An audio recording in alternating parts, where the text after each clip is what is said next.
Yo, yo, yo, what it do? Cheeky crew. Hey guys, listen, today, Big Baldy Dana White just made some banging announcements, and through the past week, there's been some great announcements. So today, we're just gonna cover them. Now, let's just hop right fucking into them. For the first announcement, the main one, I don't know which one we should go with. I think we'll go with the one I'm most hyped for. Fucking du Plessis versus Chimaev. This shit is so fucking hype, bro. This shit is happening on my birthday in my home city of Chicago. I am going to see this live no matter what. I am getting a job this summer. I know, scary for some of my unemployed viewers. By the way, I am going to see this live no matter what happens. I am so fucking hyped for this. Dreekus is my favorite fucking fighter. Not my favorite. Joaquin Buckley is. But he's like in my top 3, if not my top 2. And he is easily my favorite champion. And fucking Chimaev is an interesting fellow. I don't hate Chimaev. I hate his inactivity. If he fought like 3 times a year, which I think he should, someone with his fighting style really should be fighting 3 times a year because he rarely goes past that first round. But you know, injuries happen. I get it. I think this fight ends 2 ways. Everyone thinks this fight ends 2 ways. Either Chimaev subs Dreekus in the first, or Dreekus does some wacky shit and pulls it off. And I think a big factor in this fight is the physicality. Whenever Chimaev fights somebody who can match him in his physicality, a big guy like Kamaru Usman, for example, or somebody who can threaten a sub on him, which I don't think will be the same with Dreekus du Plessis, because this guy ain't threatening no subs on Dreekus. But like somebody like Gilbert Burns, he threatened a very good armbar on Chimaev. Chimaev instantly stopped the wrestling, brawled for the rest of the fight. You look at Kamaru Usman. Kamaru Usman, people were calling him a weight bully at welterweight. At his peak, he was getting in at like 200. Once he breached 210, I believe, outside of camp. If you look at the his fucking podcast with Cejudo. I'm not even going to try. So anyways, if you look at Chimaev, he struggles with guys who can match his physicality. Robert Whittaker, he's small for middleweight, you know what I mean? He can't really match Chimaev's physicality, but someone like Dreekus, who's probably weighing like 210, 215 outside of camp, more than fucking Yuri Prochazka here, I think he fucking stuffs the takedowns from Chimaev. I won't say he kills him. Chimaev's wrestling is a threat for anybody, physicality-wise or not. But I do think Dreekus can weather that early storm, and he can take Chimaev into those later rounds. I think he'll start piecing him up in like that second round. Chimaev's gonna like come back in the third round because he always has that sort of like second wave after dropping a round. That's what I've noticed with Chimaev. He's very much like McGregor. You know what I mean? Where McGregor would go and he'd be a monster for 1 round, and then he'd drop the next round, and then he'd win the next round after that. You know what I mean? And then he'd gas out for like the last 2 and really struggle in them. I don't think you can do that against somebody as dangerous as du Plessis. I think du Plessis, he'll be piecing Chimaev up in that second round. Chimaev will have his comeback, have a competitive third round, very competitive. And then in that 4th and 5th round, I think Dreekus finishes him. And knowing Dreekus, I think this man fucking subs Khamzat Chimaev. I think he breaks Khamzat's nose and drops him.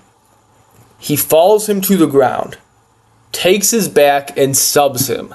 That's my pick. Or he beats him with like ground and pound TKO. Some bullshit like that, where Dreekus has no right fucking doing that to Chimaev, to a heavy level wrestler like Chimaev, but he does anyways.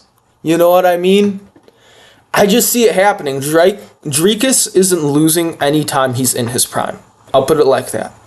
Dreekus, he's 31, something like that. If he's in his prime, he's not losing.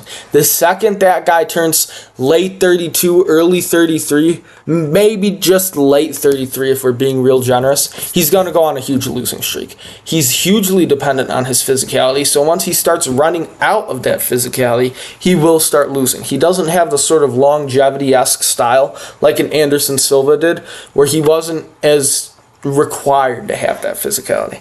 So the second Du Plessis turns like 33, he will start losing. He will lose that belt. But until then, I don't see him losing. People are going to be talking about prime Dricus Du Plessis for decades. For decades. I mean it. For decades. He will retire as the middleweight GOAT, in my opinion. He'll have, if he gets past Chimaev, Imavov's next. I think he kills Imavov. And I say this as a guy who likes Imavov too. After that is Kyle. I think he subs Kyle. Kyle hasn't shown us anything. After that, I think it'd be a Rainer de Ritter. And I think that's the goofiest fucking matchup of all time. I do not know who wins that. Because he might be 33 at that time, but Rainer de Ritter would be like 36. So I think I would go with Dricus Du Plessis. That'd be what? A Chimaev title defense, that's 3 title defenses, 4 title wins. Then an Imavov, that's 4 title defenses. Then a Kyle, that's 5 title defenses. Yeah. And then a RDR, that's 6 title defenses. I believe that matches Izzy's. So at that point, if Du Plessis beats Chimaev, he's in the top 15 convo. He might be in the top 10 convo. I don't see it. Personally, I think he's got a bit of time. But maybe he could be. I think you could put, like, Du Plessis above, like, an Izzy.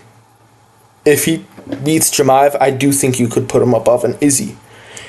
Or an Usman. If you have Usman in your top 15, I think you could put him above that. He might become the greatest African fighter of all time if he beats Chimaev. Yeah, I think that's a better win than Ngannou beating Stipe and then Cyril Gane. I think Adesanya and Chimaev back-to-back. Sorry, Adesanya, Strickland, Chimaev back-to-back-to-back. Those are 3 great wins, 3 very stylistically diverse wins. That's a huge candidacy for like top 15 stuff. If you can beat any guy from any different type of like background and show how well-rounded you are, that's huge. But if he's losing to a Chimaev, then it's like, oh, you're losing to like a grappler here when you haven't really faced any grapplers as good. So yeah. I just had a vision. What the fuck? I just thought about it. I just realized. What if Dricus fucking hits the jump flying knee when Hamzat goes for his shot and fucking finishes him with that? Dude, that'd be the biggest pile of bullshit. Hamzat just shoots a shot, gets jump kneed, and goes down instantly. Oh my god. Dude, I hope that happens, but I'm not betting any amount of money on it. Oh my god, look at these Glazers. Oh my god. So many Hamzat Glazers. I agree with this guy, though. I'm so thankful for Dana to come to Chicago on my birthday in the United Center. I am hyped. Thank you, Dana. Thank you, Big Baldy. But anyways, International Fight Week got announced. It's not as hype as this matchup, but it's good. It's real good. And it is Ilia versus Oliveira to headline it for the vacant lightweight belt. Islam's a fucking duck, man.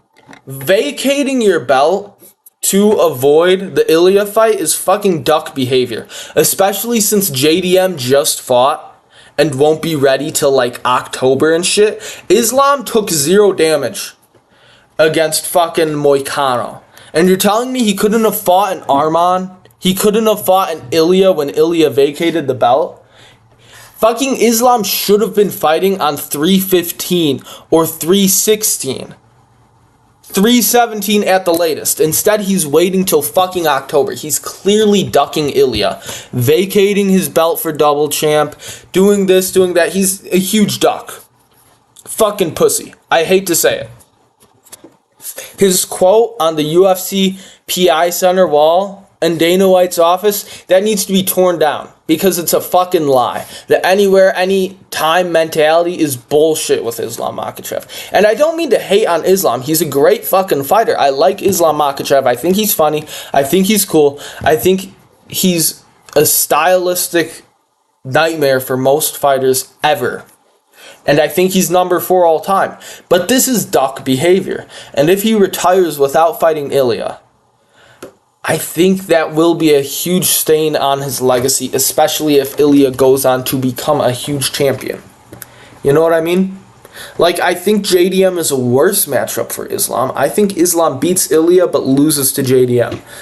But I think Ilia is a scarier matchup for Islam.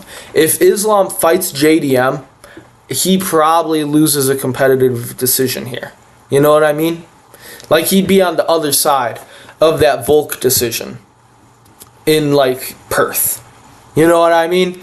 Where he's moving up a weight class, has a great showing, but he loses. That's how I view it. But you look at Topuria. If Islam loses to Topuria, he's getting colded. And that's a horrifying idea. He's not afraid of fighting a great striker and losing. I think he's afraid of getting knocked out again. Because then he'd have his 2 losses by knockout. People would be looking at his legacy and being like, oh man, Conor beats Islam. Because Islam, he got KO'd by Adriano Martins and Ilia Topuria. That means, he has a terrible chin and he'd be an easy matchup for Conor or whatever. A prime Conor. You know what I mean? Like, people would be saying that sort of bullshit about Islam if he got KO'd and his only losses were by KO. I think besides the ducking accusations for Islam, I do think this is a very fun matchup, and I think people are talking too much crap. I would rather Topuria Oliveira and Islam JDM than just Islam versus Ilia. You know what I mean? I think that this provides infinitely more value to the UFC, to the fans. We're getting 2 great fights instead of 1. I think Ilia versus Islam is less competitive than both of these fights. I think I can see, like, Oliveira getting dropped by Ilia, catching Ilia in, like, a submission while he's trying to come in, and Ilia, like, has a close call, but he gets out of it. And it's sort of like the Ortega fight for Volk, you know what I mean? Where Ilia's going to have some huge stock-rising performance where he nearly gets finished, but he dogs his way out of it, you know what I mean? And people are really going to respect that from him. And I just think this fight is going to be a banger, even if it is only 1 round, even if it gets finished really quickly. I don't see Charles going down without a fight. I see Charles losing.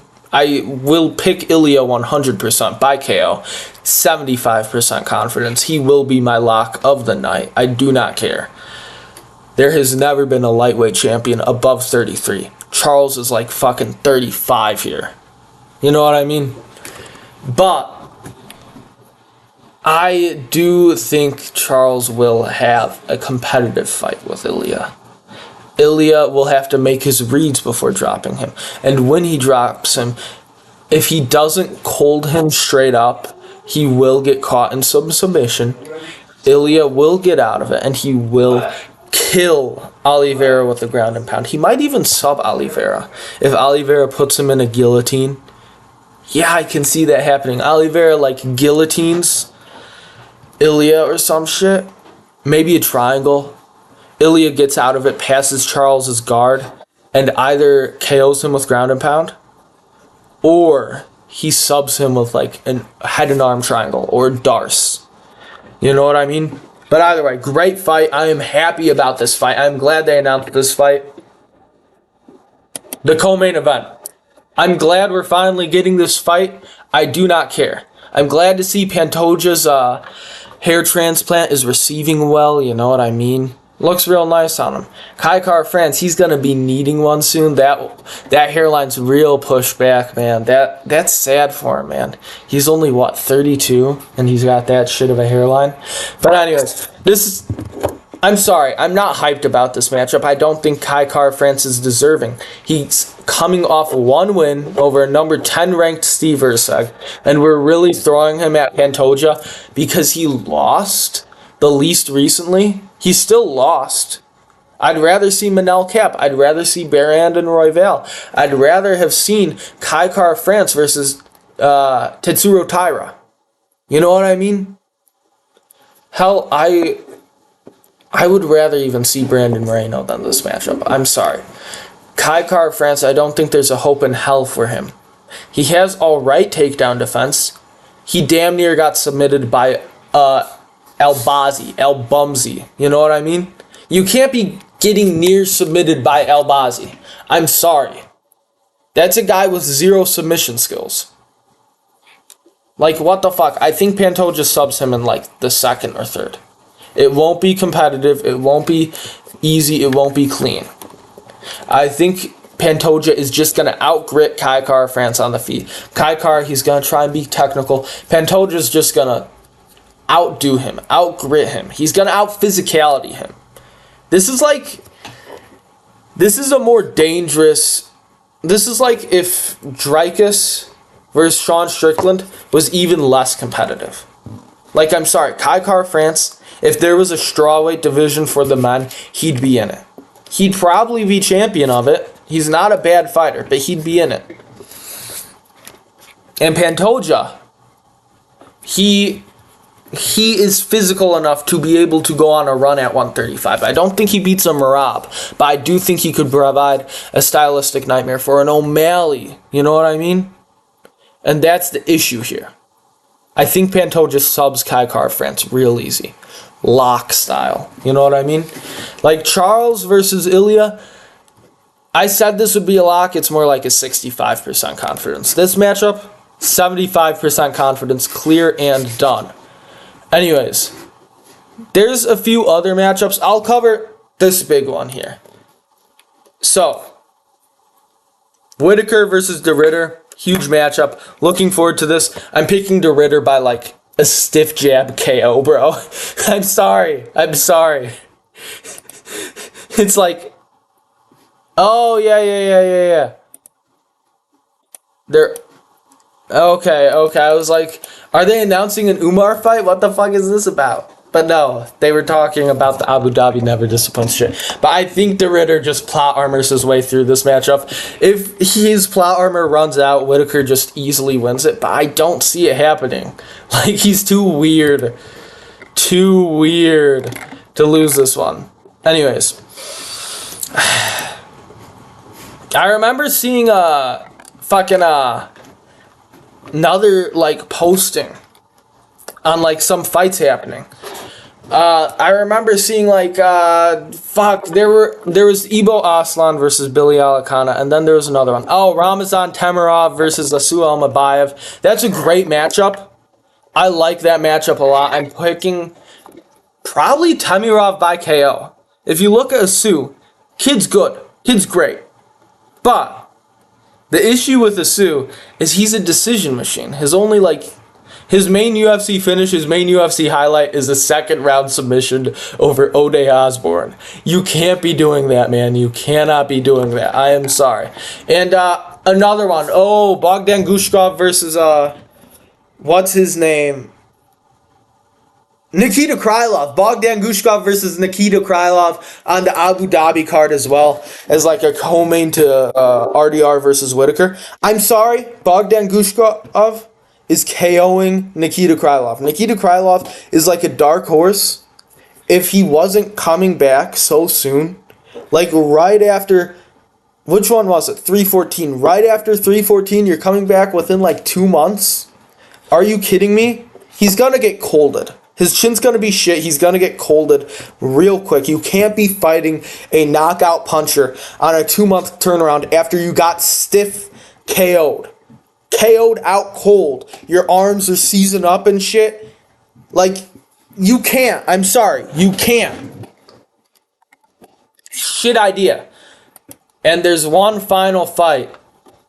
A few final fights here. First of all, absolute baddie matchup here. Viviana Araujo versus Tracy Cortez has me doing the fucking flight emote. Ah! But either way, Jack Hermanson versus Gregory Rodriguez. Banger fight. I'm sorry. Jack Hermanson isn't ranked anymore, which is sad. But I do think Gregory Rodriguez, maybe he's able to pull this one off. Maybe. I can see it. I can really see him pulling this one off. I don't know why. I don't think he just has like one round of cardio. And since it's a 3-rounder, he won like the first round against Cannonier, who's a very bad matchup for anyone. And he won the second round, in my opinion. At least the second round was pretty close.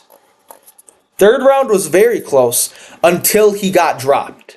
And I'm sorry, Jack Hermanson is not on the same level as Jared Cannonier. He got KO'd out cold by Jared Cannonier. I think Gregory Rodriguez beats Jack Hermanson by either a 29-28 decision, or maybe he just fucking colds him in that first round. Because I don't see Jack Hermanson getting up from the knockdowns that Jared Cannonier was. You know what I mean? This matchup has been announced for a while. I'm hyped for this. It's a cool matchup. Good flyweight bout. Really interesting. Probably going to end in a KO, which is rare for a flyweight bout. But this is what I'm really interested in, man. Beneil Dariush versus Renato Moicano. I cannot wait, bro. Also, this is another thing about Islam ducking so hard. Like, I'm sorry. Fucking Islam is coming back later than the guy he subbed in the first round. Like, what the fuck? This cannot be real here, bro. This cannot be real. Either way, shit, man. I sort of want to pick Beneil. I feel like Beneil is a bad stylistic matchup for anyone without power. Like, Beneil, if he had a chin, would be a world champion. If Beneil had a chin, he would have killed Charles Oliveira. You know what I mean? But Renato, man. It is Renato Moicano. It's hard. It's hard. He cannot afford to lose, but he already lost. I'll go with Beneil. I'll go with Beneil by, like, I think a 29-27 decision. Honestly, 29-27 decision. I can see Renato Moicano picking up like a first round, Beneil winning that second round, and then in the third he drops Renato shortly into it and just dominates him from there. Like ground and pound. Renato barely survives it, gets 10-8'd horribly. Complete oral loss for him. You know what I mean? Yeah. Dariush 29-27 UD. Maybe a majority decision, actually. I think the second round would be competitive. Yeah, majority decision for Beneil Dariush. Maybe like one of the judges gives Renato the first and the second, and then Dariush that 10-8 in the third. That's what I'm feeling. Also, Paulo Costa, Roman Kopylov. Great matchup. Hyped for this one. Glad Paulo Costa has to fight down.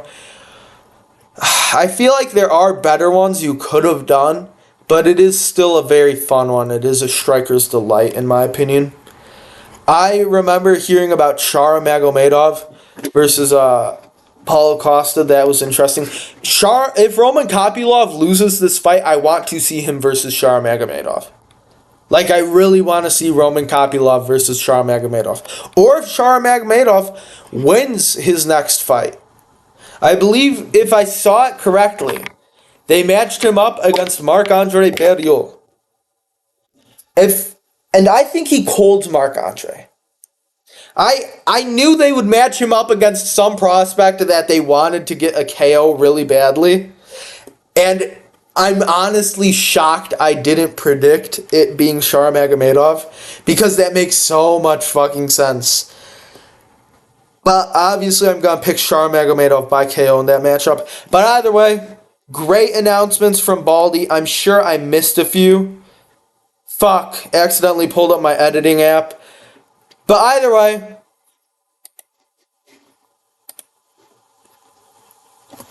great announcements from Baldy. I'm sure I missed a few, but you know how it is. I'm very happy with Baldy. I'm very hyped for the Chicago fight. Hopefully we'll have 100 subs by the time we get there. Maybe I'll see some of y'all there if I do the face reveal. Who knows? Y'all will see. Y'all will see. But yeah, gonna be saving up for that one. That's gonna be huge. I'll do an instant reaction to that one for sure. While in the car home, maybe. We'll see. If Dreekus loses that bout, I'm killing myself. Hate to say it. Hope y'all know. Momo. By the way, thank you guys for watching. Like, subscribe, y'all know the deal. Yeah, hell yeah. But yeah, have a nice day, y'all.